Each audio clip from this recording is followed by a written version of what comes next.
Advocate Manoj, ഇതിപ്പോൾ PM Shri എന്ന് പറയുന്നത് അവസാനത്തെ ഒരു ഉദാഹരണം മാത്രമാണ് നിങ്ങൾ U-ടേൺ എടുക്കുന്നതിൻ്റെ. ആദ്യം 2018 ആയുഷ്മാൻ ഭാരത് കൊണ്ടുവരുമ്പോൾ അതിനെ നഖശിഖാന്തം എതിർക്കുകയാണ്. പിന്നീട് 2019 അതിൻ്റെ ഭാഗമാകുകയാണ്. അതുപോലെ 2019 PM കിസാൻ നിധി കൊണ്ടുവരുന്നു, അതിനെയും പൂർണ്ണമായി എതിർക്കുന്നു, പിന്നീട് അതിന് വഴങ്ങുന്നു. PM വിശ്വകർമ്മ യോജന ഇത് അതുപോലെ തന്നെയാണ്, RSS അജണ്ട നടപ്പാക്കുന്നു എന്ന് പറഞ്ഞുകൊണ്ടാണ് PM വിശ്വകർമ്മ യോജനയെ എതിർക്കുന്നത്. അതുപോലെ PM ആരോഗ്യ മന്ദിർ, അത് ചില ബ്രാൻഡിംഗ് വേണ്ടിവരും എന്നതുകൊണ്ട് നഖശിഖാന്തം എതിർക്കുന്നുവെന്ന് ആരോഗ്യമന്ത്രി പലതവണ പ്രസ്താവന നടത്തി, മുഖ്യമന്ത്രി പ്രസ്താവന നടത്തി, അവസാനം അതിന് വഴങ്ങി നമ്മുടെ പ്രാഥമിക ആരോഗ്യ കേന്ദ്രങ്ങളിലെല്ലാം അത് നടപ്പാക്കി. ഇപ്പോൾ ഏറ്റവും ഒടുവിൽ PM ശ്രീ പദ്ധതി. യഥാർത്ഥത്തിൽ നിങ്ങൾക്ക് വൈകി വന്ന വിവേകമല്ലേ ഇത്? അതോ കേന്ദ്ര സർക്കാരിൽ നിന്ന് പണം മാത്രം മതി എന്നുള്ള ചിന്തയിൽ നിന്ന് ഉടലെടുത്തതാണോ? ആ തന്ത്രമാണോ B. ശിവൻകുട്ടി പറഞ്ഞു? കേൾക്കാം. കേൾക്കാമോ? പറഞ്ഞോളൂ. കേൾക്കാം. കേൾക്കാമോ? പറയട്ടെ.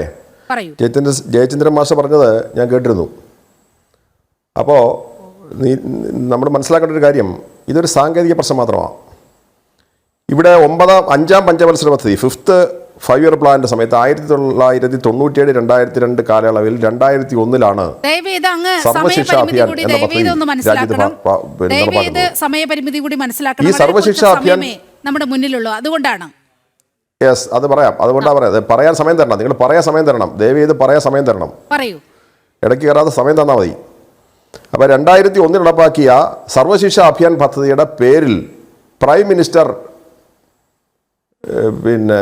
PM ശ്രീ എന്ന് ഒരു ഹെഡിൽ ഒരു സംവിധാനം ഉണ്ടാക്കി വെക്കുന്നു. എന്നിട്ട് പറയുന്നു, സർവശിക്ഷ അഭിയാൻ ഇന്നലെ വരെ തന്നുകൊണ്ടിരിക്കുന്ന പൈസ എല്ലാം തരണമെങ്കിൽ PM ശ്രീ എന്ന് പറയുന്ന ബോണ്ട് ഇതിനകത്ത് ഒപ്പിടണം.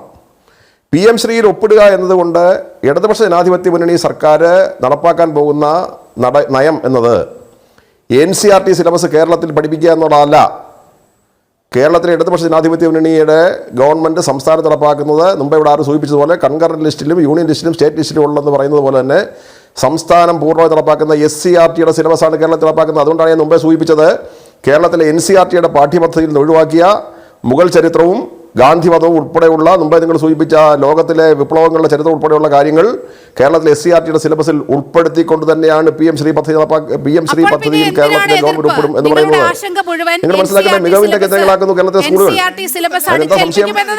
കഴിഞ്ഞ ഞാൻ പറഞ്ഞോട്ടെ സഹോദരി, ഞാൻ പറഞ്ഞോട്ടെ കഴിഞ്ഞ 10 വർഷമായി കേരളത്തിലെ പൊതുവിദ്യാലയത്തിലേക്ക് അതായത് എന്നതായിരുന്നല്ലോ നിങ്ങളുടെ ആരോപണം. കേരളത്തിലെ കരിക്കുഴ അരിച്ചേൽപ്പിക്കാൻ SCERTയുടെ സിലബസ് പഠിപ്പിക്കുന്ന SCERTയുടെ സിലബസ് പഠിപ്പിക്കുന്ന സ്കൂളിൽ കരിക്കുലം അടിച്ചേൽപ്പിക്കാമെന്ന് പറയുന്ന ഈ രാജ്യത്തിന്റെ ഭരണഘടന നിലനിൽക്കുന്നിടത്തോളം കാലം, സംസ്ഥാനത്തെ നിയമങ്ങൾ നിലനിൽക്കുന്നിടത്തോളം കാലം, സംസ്ഥാനത്തൊരു തെരഞ്ഞെടുക്കപ്പെട്ട ഗവൺമെന്റ് നിൽക്കുന്നിടത്തോളം കാലം BJPക്ക് പിൻവാതിലിലൂടെ കേരളത്തിലെ SCERT സിലബസിൽ ഇത് അടിച്ചേൽപ്പിക്കാമെന്ന് ധരിക്കത്തക്ക വിഡ്ഢികളാണോ കേരളത്തിലെ ജനങ്ങൾ? ഇവിടുത്തെ പ്രശ്നം SSKയുടെ ഫണ്ട് സർവശിക്ഷ കേരളത്തിൽ ലഭിക്കേണ്ട സർവശിക്ഷ അഭിയാന്റെ പൈസ കിട്ടാൻ കേരളത്തിലെ സ്കൂളുകൾ മികവിന്റെ കേന്ദ്രങ്ങളാണെന്നുള്ളതിന്റെ ഏറ്റവും പ്രധാനപ്പെട്ട ഉദാഹരണമാണ്. ഇങ്ങനെ സ്റ്റേറ്റ് സിലബസിൽ അവർക്ക് താല്പര്യമുള്ളത് പഠിപ്പിക്കാം, പിന്നെ എന്തിനാണ് ഞാൻ പറയാൻ അവസരം തരൂ. കേരളത്തിലെ യൂണിവേഴ്സിറ്റി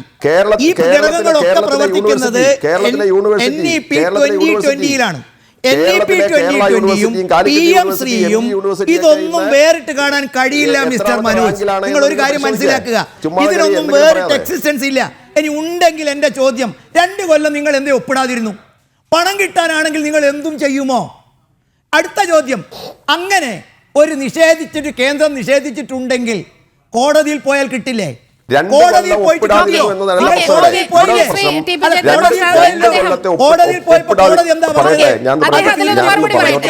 അദ്ദേഹം അതിലൊന്ന് മറുപടി പറയട്ടെ. അഡ്വക്കേറ്റ് മനോജ്, അങ്ങ് മറുപടി പറയൂ. എനിക്ക് പറയാൻ സമയം തരണം. എനിക്ക് പറഞ്ഞു തീർക്കാൻ സമയം തരണം. ഇവിടെ പറഞ്ഞെന്താ, ഞാൻ മുമ്പേ സൂചിപ്പിച്ചു, സംസ്ഥാനങ്ങൾക്ക് നികുതി പിരിക്കാനുള്ള അവകാശം പൂർണ്ണമായി ഇല്ലാതായല്ലോ. സംസ്ഥാനങ്ങൾക്ക് പൊതുവിരിക്കാനുള്ള അവകാശം ഇല്ലാതായി കഴിഞ്ഞപ്പോൾ സംസ്ഥാനങ്ങൾക്ക് ഇപ്പോൾ നികുതി കൊടുക്കുന്ന മനുഷ്യർ കൊടുക്കുന്ന മൊത്തം പൈസയിൽ നിന്ന് സംസ്ഥാനത്തിന് കിട്ടേണ്ട വിഹിതം പല നിലയിലാണ് കിട്ടുന്നത്. അത് NHM കിട്ടുന്ന പൈസയുണ്ട്, നാഷണൽ ഹെൽത്ത് മിഷൻ കിട്ടുന്ന പൈസയുണ്ട്, അതുപോലെ തന്നെ SSKക്ക് കിട്ടുന്ന പൈസയുണ്ട്, കേന്ദ്രാവിഷ്കൃത പദ്ധതികൾക്കെല്ലാം കിട്ടുന്ന പൈസയുണ്ട്. അപ്പോൾ കേരളത്തിലെ ജനങ്ങൾ കൊടുക്കുന്ന വിഹിതം വിവിധ പേരുകളിൽ തിരിച്ചു തരുന്നതിന് കേന്ദ്ര സർക്കാർ വെക്കുന്ന ഉപാധികളാണ് എന്ത് PM ശ്രീ എന്ന പദ്ധതിക്കകത്ത് നിങ്ങൾ കരാറിൽ ഒപ്പിടണമെന്ന് പറയുന്നത്. അപ്പോൾ കേന്ദ്ര സർക്കാർ പറയുന്ന ഉപാധിയിൽ ഒപ്പിടേണ്ടി വരിക എന്ന് പറയുന്ന ഏറ്റവും പ്രധാനപ്പെട്ട കാര്യങ്ങൾ കൊണ്ട് നേരത്തെ തന്നെ ഉണ്ടായിരുന്ന SSA പദ്ധതി, സർവശിക്ഷ അഭിയാൻ എന്ന് പറയുന്ന പദ്ധതിയുടെ പേര് മാറ്റൽ മാത്രമാണ് ഈ PM ശ്രീയിലൂടെ കൊണ്ടുവന്നിട്ടുള്ളത്. ചെറിയ മാറ്റം, അല്ലാതെ പുതിയ ഏതാണ്ട് വലിയ സംഭവം കേന്ദ്ര സർക്കാർ നടപ്പാക്കിയെന്ന് പറയുന്നില്ല. പക്ഷേ അതിന്റെ പ്രശ്നം എന്താ? നാഷണൽ എഡ്യൂക്കേഷൻ പോളിസിയുടെ ഭാഗമായി NCERT സിലബസ്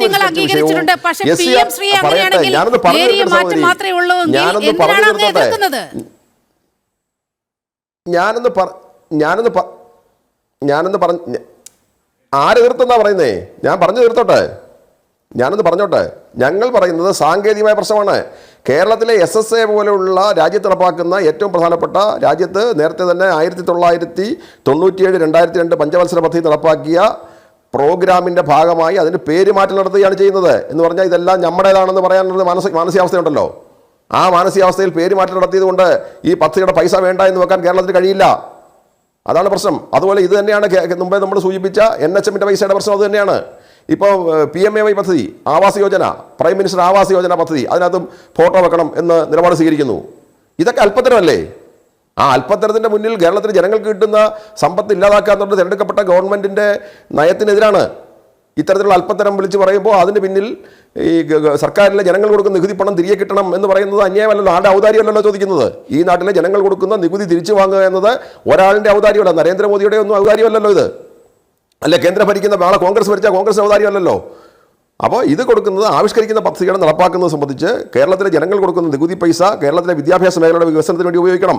കേരളത്തിൻ്റെ വിദ്യാഭ്യാസ മേഖല മികവിൻ്റെ കേന്ദ്രമായതുകൊണ്ടാണല്ലോ കഴിഞ്ഞ 10 വർഷമായി 11 ലക്ഷത്തിലധികം കുട്ടികളല്ലേ കേരളത്തിലെ പൊതുവിദ്യാലയത്തിൽ വർദ്ധിപ്പിച്ചത്. കേരളത്തിലെ ഡിജിറ്റൽ വിദ്യാഭ്യാസത്തിന് ആവശ്യമായ എല്ലാ സൗകര്യങ്ങളും കേരളത്തിലില്ലേ? എത്ര കോടി രൂപയാണ് കഴിഞ്ഞ 10 വർഷക്കാലമായി കേരളത്തിലെ വിദ്യാഭ്യാസ രംഗത്ത് ഇവിടെ കോളേജുകളൊക്കെ ഒഴിഞ്ഞു കിടക്കുന്നത്, ഇവിടെ എത്രയോ സീറ്റുകളിൽ ഓരോ യൂണിവേഴ്സിറ്റിയുടെയും തിരിച്ചുള്ള കണക്കുകൾ 70,000 സീറ്റുകളാണ് ഇവിടുത്തെ സർവകലാശാലകളിലൊക്കെ ഒഴിഞ്ഞു കിടക്കുന്നത്.